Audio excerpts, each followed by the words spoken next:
Assalamualaikum warahmatullahi wabarakatuh. Apa kabar sahabat Toko Mandiri Indonesia? Ketemu lagi dengan saya Nafi, tim Toko Mandiri Indonesia. Kali ini saya sedang berada di Kabupaten Kendal, Jawa Tengah, tepatnya di Kelurahan Ngilir, Kecamatan Kendal, Kabupaten Kendal, Jawa Tengah. Ya, kita sedang grand opening toko Kodamart ya. Saya akan membahas karakteristiknya toko ini. Jadi toko ini itu berada di bantaran sungai masjid, jadi sebelahnya pas sungai ya, baru jalan raya, tapi depannya pas tuh ada jembatan ya, nanti videonya bisa ditayangkan. Jadi terus ini depannya itu ya ada jalan kecil masuk gang, itu juga perkampungan lumayan padat. Terus yang jalan rayanya itu juga termasuk jalan yang padat, terus rame sekali. Hanya karena ini ada perbaikan jalan di seberang sana, kurang lebih berapa, 20 meter ya mas? 20 meter, sehingga jalannya ditutup, jadi aksesnya dipindah ke sana. Jadi nanti misalkan itu aksesnya rame, itu jalannya sudah jadi, mesti aksesnya rame, karena salah satu akses menuju ke pantai wisata Bandengan, Kendal gitu ya. Lalu toko ini ukurannya 8 kali 8, dia sudah menggunakan kaca full, terus menggunakan AC2 PK. Terus apa namanya, kalau toko seukuran gini estimasinya ya, ini estimasi bukan yang sebenarnya, karena saya menjaga privasi masing-masing toko. Jadi untuk toko seukuran ini estimasinya aset itu di angka kurang lebih di 80 sampai 100-an. Terus untuk dagangannya normalnya di angka 150 sampai 170-an ya. Kalau 200 sebenarnya sudah bisa, tapi proporsionalnya di 150 sampai 170 ukuran toko 8 kali 4 ya. Sedikit sharing sama toko ini. Jadi toko ini rencana buka kemarin, sebenarnya buka hari Jumat tanggal 2 Desember 2022, hanya diundur menjadi hari Minggu tanggal 4 Desember 2022. Kenapa? Karena ada beberapa persiapan yang belum selesai ya, karena ada neon box, sehingga kita undur, tidak masalah. Jadi kita selamatannya tetap masih di angka 2, istilahnya akadnya sahnya itu di tanggal 2.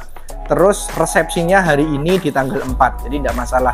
Banyak mitra kami juga yang seperti itu, misalkan hari baiknya atau biasanya kan dari orang tua minta hari ini buka begitu. Jadi ketika harinya itu bukan hari pasaran, atau bukan pas long weekend, atau pas weekend, atau pas hari libur, itu biasanya kita istilahnya kita selamatannya di hari baik itu, akadnya di hari baik itu, terus nanti bukanya di hari-hari yang sudah kita sepakati bareng-bareng, resepsinya di hari itu atau grand openingnya di hari itu.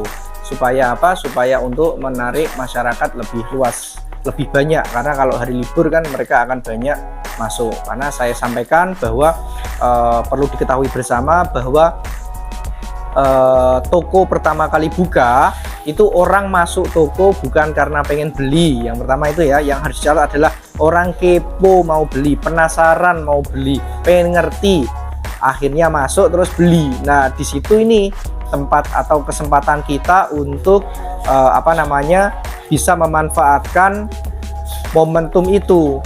Konsumen hanya sekedar kepo di hari pertama saja, atau nanti kita bisa mendapatkan hatinya konsumen dengan cara memberikan harga terbaik dan pelayanan yang bagus, sehingga bisa mendapatkan pasaran yang layak, atau besok bisa balik ke sini lagi ya.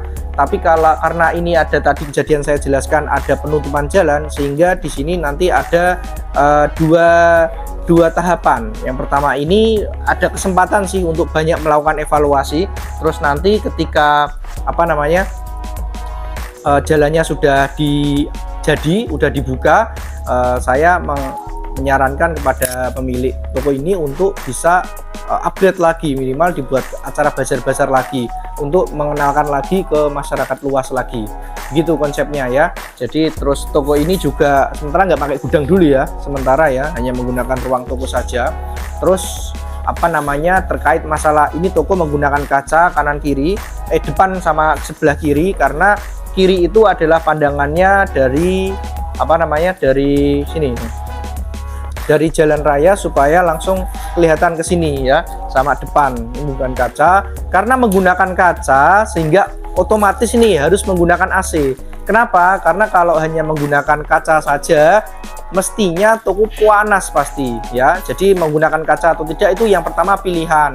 Yang kedua, gimana Mas, pakai kaca wajib atau tidak? Menyesuaikan kondisi ya. Kalau misalkan memang tempatnya itu menengah ke bawah atau menengah ke atas, itu kita bisa menentukan mau pakai kaca atau tidak. Yang pertama itu. Yang kedua, kekuatan modal kita atau budget kita bagaimana. Kalau budgetnya bagus ya saya menyarankan menggunakan kaca. Kalau budgetnya pas ya kita fokus ke dagangan saja dulu sama aset, sehingga untuk yang pelengkap itu nanti bisa dilengkapi di akhir atau sambil jalan. Karena namanya usaha itu kita asasnya adalah efektivitas, mana yang mendesak dulu, mana yang mendesak, mana yang penting. Yang mendesak apa? Dagangan ini mendesak, kelengkapan dagangan ini mendesak.